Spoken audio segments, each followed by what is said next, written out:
Good morning and welcome to House of Joy, where the joy of the Lord is our strength. Happy Palm Sunday. Yes. I know when our son, who's now in his 30s, was a little bitty boy, he came out of children's church singing, "Here Comes Jesus Riding on a Ducky."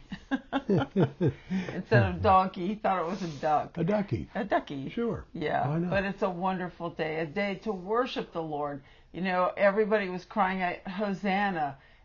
And so this morning, that's what we're going to be doing, crying out, "Hosanna." We're going to be worshiping God. I'm so excited about it. And I know that you have an amazing word for us today. Well, it's funny that you mentioned that, because I was going to actually read from Matthew 21, where Jesus came in on the foal of a donkey, came in on the tiny one, the little baby donkey. It wasn't a horse or a No, steed. It was a little young donkey. And it said right here in verse 9, it says, "And the crowds went ahead of him, and those that followed him kept shouting, 'Hosanna, O be propitious, graciously inclined to the Son of David, the Messiah, blessed, praised, glorified, be he who comes in the name of the Lord. Hosanna, O be favorably disposed in the highest heaven.'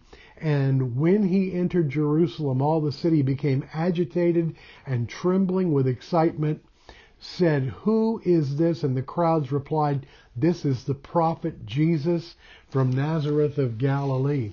And Jesus came in humility. This was the surprise of the day. Jesus came in humility. He rode in on the lowliest of transportation animals. And that's what freaked them out. They were expecting their Messiah to come riding in on a steed and deliver them from Rome and set up his kingdom. Exactly. And, when they came in, they were looking at our grandson's birthday today. Happy birthday, Austin. Austin, happy birthday.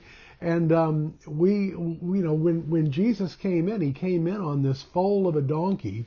And I think it was a little bit of a shock to them, because they were expecting this mighty king to come in, and instead came this humility-filled person who came basically to lay themselves down. He came in a parade, and he left in a procession. Two different things. He came in a parade, and he left in a procession. Now, when I was in high school, I was in the St. Paul's High School marching band, and I marched in Mardi Gras parades, and I know the difference between a Mardi Gras parade and a funeral procession. Okay, when he left, it wasn't the same way he came in. He went in one way, came out another.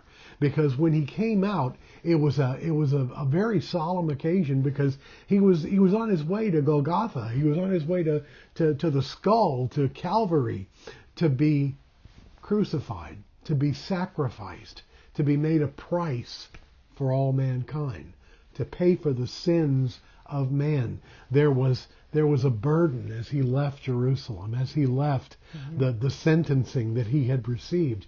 And we need to understand that humility needs to follow us through life. So this morning, I'm going to be talking about the path of greater resistance. The path of greater resistance. If you've ever been shocked, I've been a musician all my life, and I've had electrical musical instruments. And there's this phenomenon when you're performing out there, where you're holding an electric guitar and you're touching the strings of that electric guitar, and your mouth will bump against that microphone ever so slightly.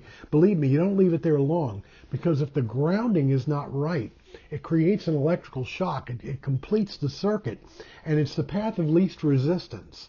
And so that electricity travels right through those guitar strings, through all the cables, through the electrical, right back into that microphone, and comes out against your lips. And brother, it'll wake you up even on the worst days. It's a shock. And so that's the path of least resistance, and that's what the world takes us on.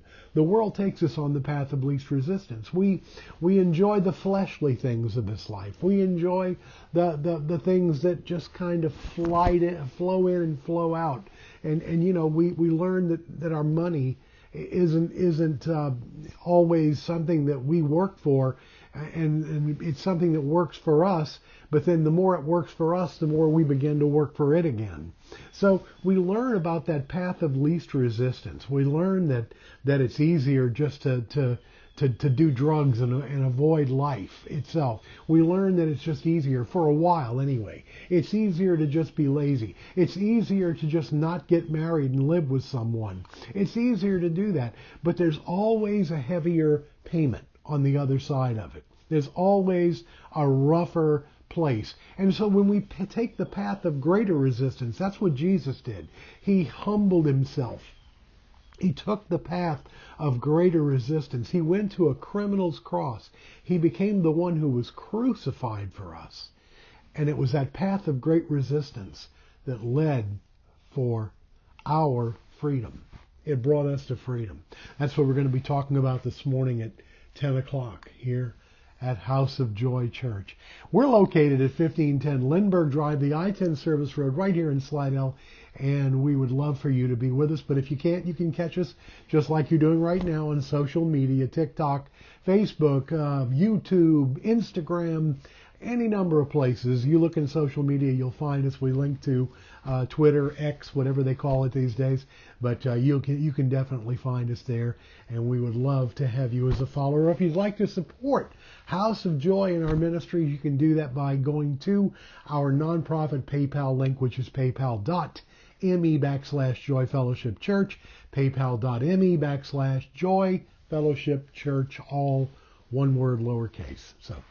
Well, that's it. We're gonna have a great service today. We are. It's going to be a great day. Going to have an amazing day here Pink at House Day. of Joy. Pink Day. It's Pink Pink Day. Day. We're Pink Day. So we love you. Have an amazing Palm Sunday. God bless you. Look forward to Mwah. seeing you Easter. Take care. We'll see you then. Bye-bye.